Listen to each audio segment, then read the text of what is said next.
To learn the good, the bad, and the reality of the off-grid lifestyle, click subscribe so you don't miss anything. Hit the bell notification.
Piece of jagged metal just ripped my glove right there.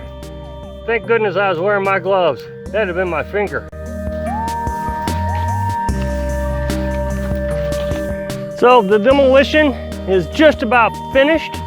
I've got almost everything, so the only thing I got left here to do is take the boards up on the bedroom, but I could probably finish that up in a couple hours. You saw me running the bathtub back and forth, kind of using it as a slide.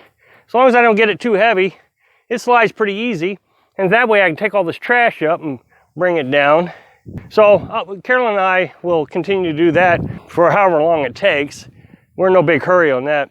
I'll start cutting the trailer frame up just right at that set of bricks down there. I don't know, can you see it right there? On back. That way we can get this off the property line. We won't have any concerns about the county coming out if the neighbor were to complain. I tell you, 7 years ago, I would have never been able to dream that I could do this. That I would own my own property, free and clear, paid for. Paid for it with a check, cash actually. I had to go to the bank and cash a check so I could get the cash, and we drove all the way over here to pay the guy to buy this property. Has a well on it. And then I spent a month buying the components that we needed to actually start living off grid. And it goes hand in hand in how I became debt free. It would be so easy, just call the power company and hook up to the grid. But then I would be trapped just like everybody else, going to work every day so I can pay for the electric bill. I don't have any bills. The only bill I really have is my taxes, $23 a year, my insurance for the vehicle, which is $100 a month, and my cell phones, which comes up to about $120 a month. That's all the bills I got. I don't have any bills. I can get by pretty easily without having to make a lot of money. I know I'm criticized enormously when I preach this kind of philosophy that stop spending money. And there are so many people who just don't get it, that you can actually live very comfortably not spending money. Of course, you have to be creative on some of your ideas. About 6 or 7 years ago, my ex-wife left me with a lot of debt. I'm not criticizing, I'm not trying to say, okay, she did this terrible thing or I did this terrible thing. I'm just saying I had a lot of debt. I had about $50,000 in debt. I was working 14, 16 hours a day just to get above water. I met Carolyn, and Carolyn really kind of said, hey, you know, you don't have to spend money. I don't need anything. We don't have to go out to eat. We don't have to have nice things. And so we found this piece of property, and man, it was a real steal. But we found 8 acres with an old house for $350 a month. Now, you can find these kind of properties around here all over the place in Missouri. I want to be clear on that. And what it is some guy's parents died or something, and they don't really want to get rid of it, but then they don't want to take care of it either. You know, they don't mind coming out and fixing the windows or the plumbing or whatever, but they don't want to mow the grass on 8 acres. So what they do is they rent it out relatively cheap. Of course, then they say, well, you got to mow the grass. Well, I mean, 8 acres. I think 4 of it was actually uncovered that you had to cut. The rest of it was wooded area. And there was enough acreage there that I could deer hunt on it. For $300 a month and renter's insurance, and then you had the cable bill, and internet bill, and electric bill, I was probably spending close to $1,000 a month in bills. Well, like I said, here I'm spending $300 a month on bills, and then I got food. So even though that we were able to reduce our cost down to nothing on rent, you know, I still was paying a lot of money on bills. But the thing is I was able to start really focusing on my debt because I was able to reduce my rent by what, $300? I think I was paying $650 and got it down to $350. So I was able to take the $350 and within 3 years I was debt free. And now 3 years after this, I own my own piece of property. I'm very happy. I can't remember ever being this happy.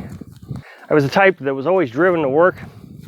Well, here we are. We're in this economic downturn. We have this pandemic, and I'm wanting to build a $5,000 house up here. I've decided, you know, I'm going to hold off on that until I see what happens. I've lost most of my clients now temporarily.